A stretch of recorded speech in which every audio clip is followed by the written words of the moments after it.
Assalamualaikum warahmatullahi wabarakatuh. Selamat sore kakak-kakak semua. Kami dari kelompok 14. Kelompok 14 dengan nama Musculus salpingo-pharyngeus. Di sini kami akan menjelaskan tentang mading kami yaitu SDGs poin keempat, 3, 6, 8, dan 14. Jadi sebelum itu izinkan kami untuk memperkenalkan diri masing-masing. Perkenalkan, saya Feranan Andesya Putra dengan NIM 25109 112 nampak sebagai ketua kelompok dari kelompok 14. Perkenalkan, saya Yasrinia Salina dengan NIM 2510911220032. Perkenalkan, nama saya Lenti Amelia Penjataho dengan NIM 2510911120022. Perkenalkan, nama saya Naila Sasya dengan NIM 2510911320028. Perkenalkan, nama saya Hanifah Azahra dengan NIM 2510911320002. Perkenalkan, nama saya Joshua Parutan Tapunan dengan NIM 2510911210002. Perkenalkan, nama saya Daris Dafa Syarikaulu dengan NIM 2510911111026. Maka nama saya Muhammad Nur Hamdan dengan NIM 251091131021.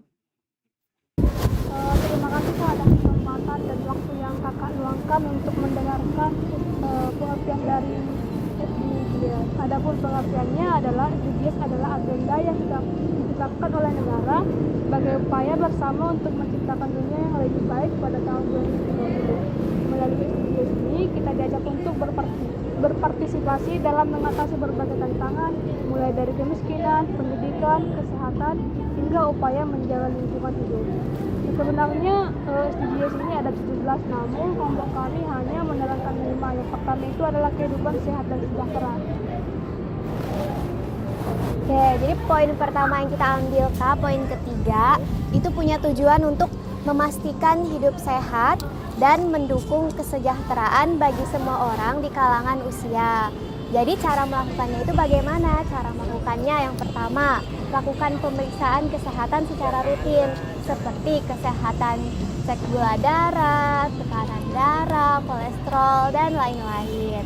Terus yang kedua itu hidup bersih dan sehat, sederhana aja kayak buang sampah sembarangan, terus jaga kebersihan kayak cuci tangan sebelum makan gitu-gitu. Lalu ketiga, perilaku cerdik. Maksudnya apa? Maksudnya ini menjaga kesehatan kita supaya nggak sakit, kayak jaga pola makan, olahraga teratur gitu. Terus di sini yang terakhir ada dukung ibu dan anak. Itu kita memanfaatkan fasilitas layanan kesehatan kayak posyandu secara optimal untuk ibu hamil, untuk anak-anak kayak imunisasi begitu, Kak. Oke, mungkin sekian penjelasan dari kami, Kak. Apakah Kakak kurang lebih mengerti ya, Kak ya? Terima kasih, Kak, atas waktu dan kesempatannya. Pendidikan adalah jembatan menuju masa depan. SDGs keempat ini mengingatkan kita bahwa pendidikan yang layak itu bukanlah untuk sebagian orang saja, melainkan hak untuk semua orang. Yang mana di sini ada SDGs poin keempat, yaitu pendidikan yang berkualitas. Yang mana fokusnya itu adalah memastikan pendidikan yang setara dan juga berkualitas sehingga dapat mendukung kesempatan belajar seumur hidup. Nah, dan di sini ada beberapa poin yang perlu kita perhatikan. Yang pertama itu adalah penuhi hak pendidikan dasar. Nah, hak pendidikan dasar di Indonesia sendiri itu ada 12 tahun. Yang pertama itu ada 6 tahun pertama yang kita laksanakan pada saat sekolah dasar. 3 tahun kedua itu adalah sekolah menengah pertama, 3 tahun yang terakhir itu sekolah menengah atas. Nah, selanjutnya itu ada dukung literasi dasar. Bagaimana cara kita mendukung literasi dasar? Kita bisa menyediakan tempat untuk membaca secara umum ataupun menyediakan perpustakaan berjalan. Yang ketiga ada ciptakan lingkungan belajar. Yang terakhir ada belajar sepanjang hayat. Berikutnya akan dilanjutkan oleh teman saya. Baik, Kak, di sini ada poin ke-6 SDGs, yaitu air bersih dan sanitasi yang layak. Di dunia ini 2/3 itu tertutupi oleh air, Kak. Jadi kita tuh perlu untuk mengupayakan bahwa air bersih dan sanitasi yang layak itu didapatkan oleh seluruh makhluk hidup. Maka dari itu, tujuan utama dari SDGs poin ke-6 itu adalah melestarikan, memanfaatkan secara berkelanjutan sumber daya samudra, laut, dan maritim untuk pembangunan berkelanjutan. Nah, untuk mewujudkan poin ini, kita tuh butuh tiga tujuan, Kak. 3 poin penting di situ. Di situ ada hemat air, di mana kita harus menghemat air sejak dini, Kak. Karena kita tidak tahu kapan air akan habis. Lebih tepatnya, usahakan untuk keran tidak selalu terbuka, mandi secukupnya, dan contohnya seperti berwudu, Kak, itu usahakan menggunakan air yang kecil, itu seperti sunnah Rasul, Kak. Kemudian, stop buang air besar sembarangan, Kak. Karena itu akan mencemari lingkungan, baik itu di sungai maupun di got-got di sekitar rumah kita, Kak.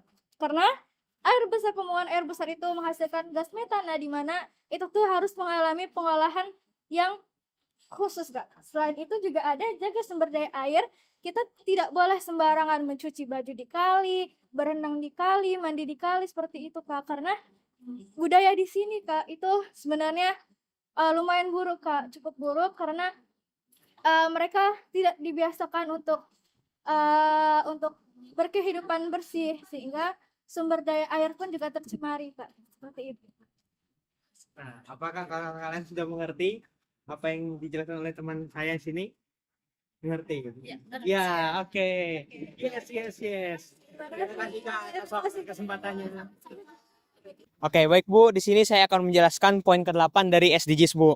Nah, jadi di sini poin ke-8 itu memiliki tujuan untuk mendorong pertumbuhan ekonomi yang kondusif dan berkelanjutan. Selain itu juga untuk membuka lapangan pekerjaan yang banyak serta produktif.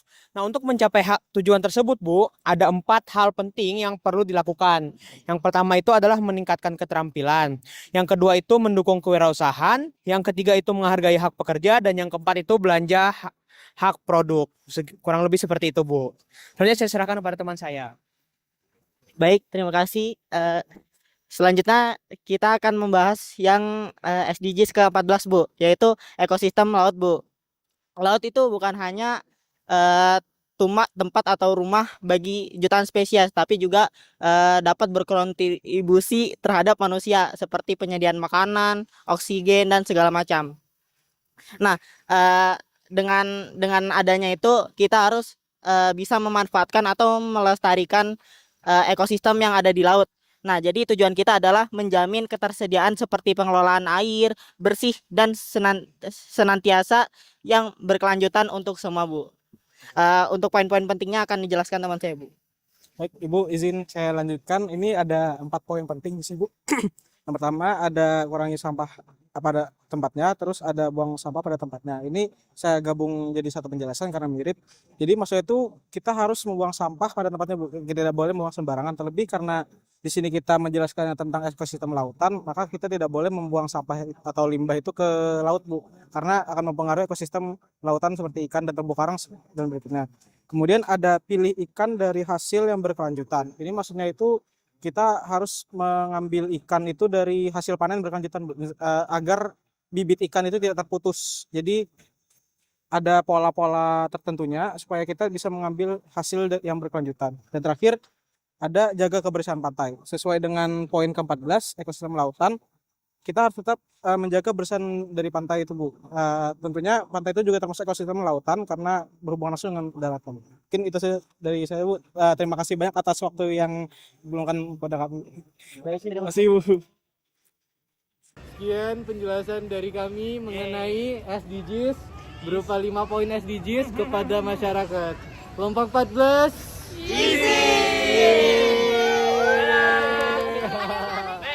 Ada ini. Dadah. Yeay.